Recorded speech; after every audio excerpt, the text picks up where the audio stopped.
Sementara itu kasus keracunan satu keluarga yang membuat semuanya tewas di Warakas, Jakarta Utara beberapa waktu lalu akhirnya terungkap. Polisi menetapkan ada korban sebagai tersangka karena terbukti melakukan perencanaan pembunuhan pada keluarganya.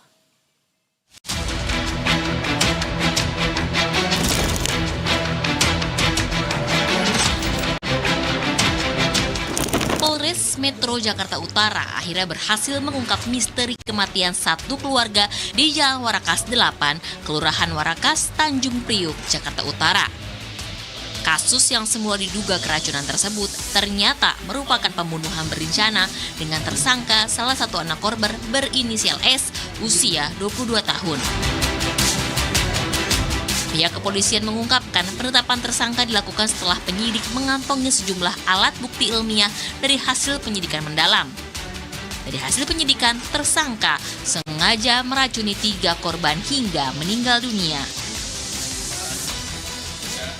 Lapor dan juga bukti toksikologi serta hasil pemeriksaan radiologi, hasil pengamatan kami berdasarkan dalam bukti lainnya, sehingga kami menetapkan saudara S sebagai pelaku atau tersangka dari perkara peristiwa keracunan tersebut, di mana saudara S memang dengan sengaja meracun ke 3 korban itu. Adapun motif tersangka karena rasa dendam terhadap keluarga. Tersangka merasa diperlakukan berbeda dan kerap dimarahi oleh ibunya. Dalam kasus yang terungkap pada 2 Januari 2026 yang lalu ini, 3 korban meninggal dunia yakni Siti Soliha, Afia Al-Adifah Jamaluddin, dan Adnan Al-Jabar Jamaluddin. Sementara itu, Kapolres Metro Jakarta Utara, Kombes Pol Erik Fernandis mengatakan bahwa pelaku S melakukan pembunuhan berencana dengan terlebih dahulu melakukan pembiusan terhadap korban. Setelah pelaku melihat korban atau keluarganya sudah lemas tidak berdaya, pelaku kemudian memberikan cairan kimia atau racun yang membuat 3 korban meninggal dunia.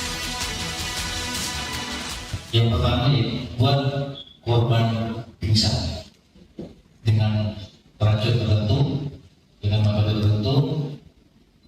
Kemudian proses kedua, setelah dia memastikan bahwa korban pingsan belum meninggal dunia, dia menyedotkan racun lagi ke dalam mulut pada korban.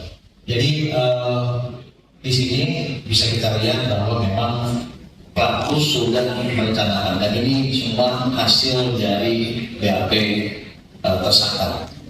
Ya, tersangka sudah mengakui. Sebelumnya, warga Warakas digegerkan dengan penemuan 3 orang tewas di dalam rumah kontrakan. Saat itu, kasus tersebut diduga akibat keracunan makanan karena para korban ditemukan dalam kondisi mulut berbusa dan ruam di tubuh.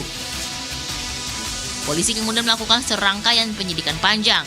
Hampir 3 pekan penyidikan berjalan hingga akhirnya hasil terungkap dan mengungkapkan bahwa kematian ketiga korban bukan karena kecelakaan, melainkan pembunuhan berencana. Saat ini tersangka telah diamankan dan menjalani proses hukum lebih lanjut di Polres Metro Jakarta Utara. Yohanes Tobing, Berita 1, Jakarta Utara.